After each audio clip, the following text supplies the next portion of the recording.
Yo, so the real question is why the police can stop the swimmers, bro?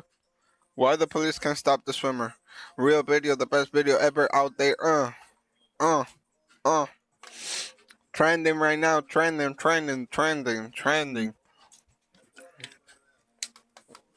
Simple as that. But let's go, let's dive in. Ever scrolled through your feed and seen those insane videos? Cars weaving through traffic like they're playing a real-life video game? Yo, why the We're graphic talking about is the like cutting this? up in traffic Well, let's trend go that's to absolutely blowing up recently, with names like Squeeze Benz and License becoming almost legendary. These guys have some serious driving skills, no doubt. But let's be real. there's a freaking update.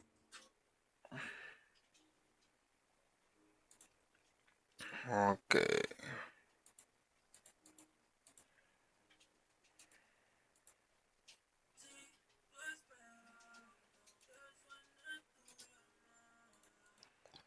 But I swear to God, bro, why you need so many things to update, bro? You just you don't need a lot, bro. You don't need a lot to update. You already know.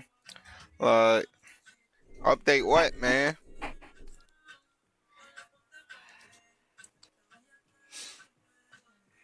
Ooh, that shit looking good. La crema. La crema. I'm trying to watch that later.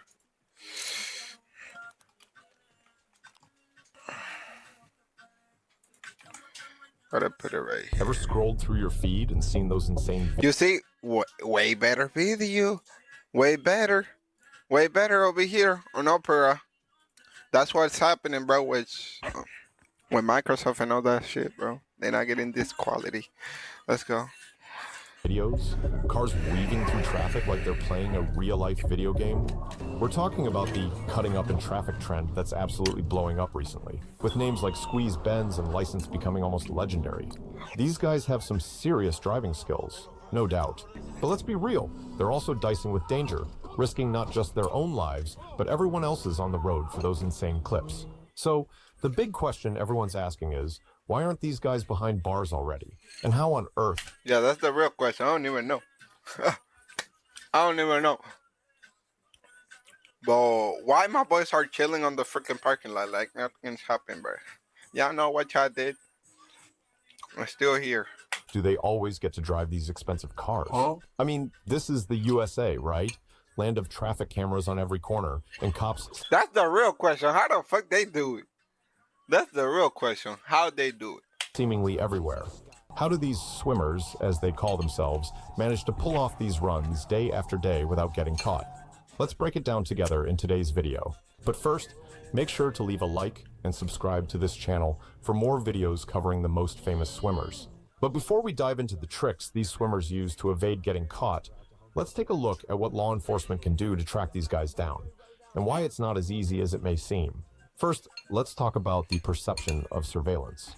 Yeah, the US has a lot of cameras, but are they really the all-seeing eye that can track a specific car doing 100, weaving through 5 lanes of rush hour traffic and follow it all the way home? The reality is a bit more complex. Think about it. Traffic cameras are often focused on intersections for red light violations or monitoring general traffic flow. The resolution might not always be high enough to clearly identify a license plate, especially at high speeds or in bad weather.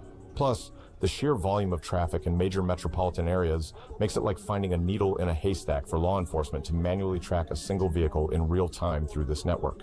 But what about general police presence, you might ask?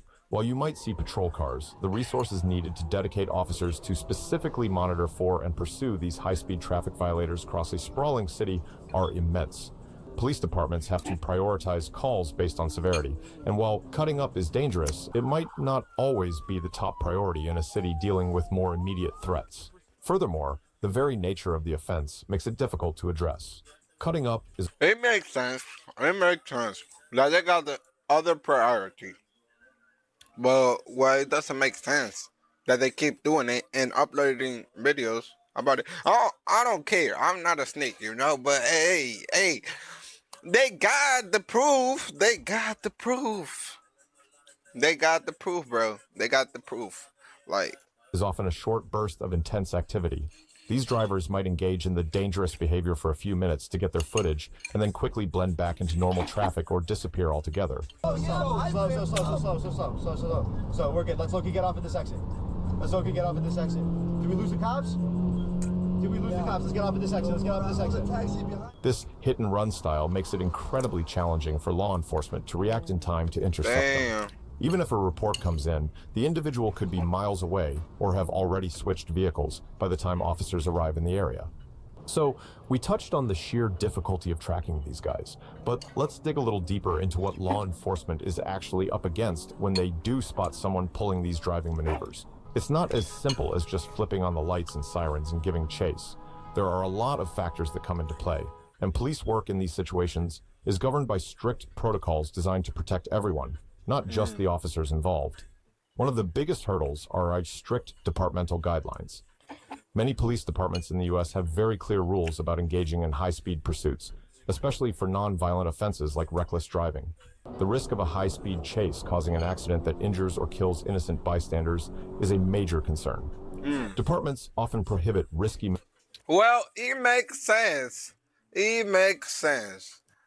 Not gonna lie, it does make sense for the safety of the citizens, you know.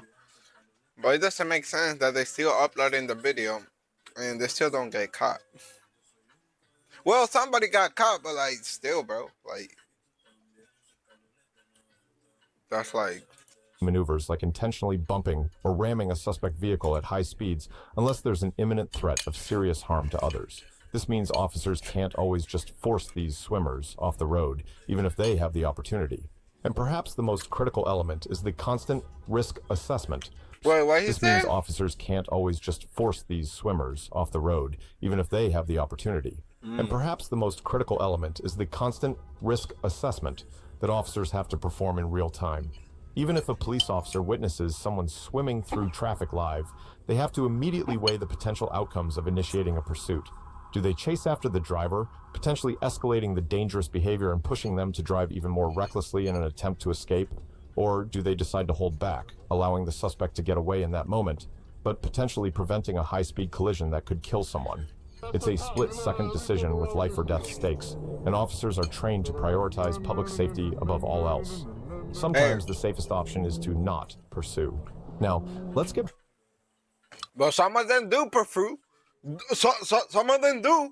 I saw Undercover Cup there. I saw Undercover Cup, bro. back into the minds of these swimmers and look at some of the specific tactics they use to stay ahead of the game.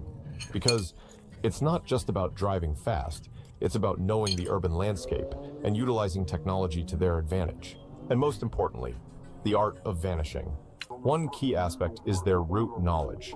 These drivers often operate in specific areas they know intimately. They've likely scouted out shortcuts through residential access roads, pedestrian zones, which of course adds another layer of danger, or even construction sites. This allows them to quickly disappear from main roads and potentially lose any pursuing officers who aren't familiar with these alternative routes. It's almost like they've rehearsed their escape routes, knowing exactly where to turn and where the dead ends are. Beyond just knowing the roads, they also leverage technical aids.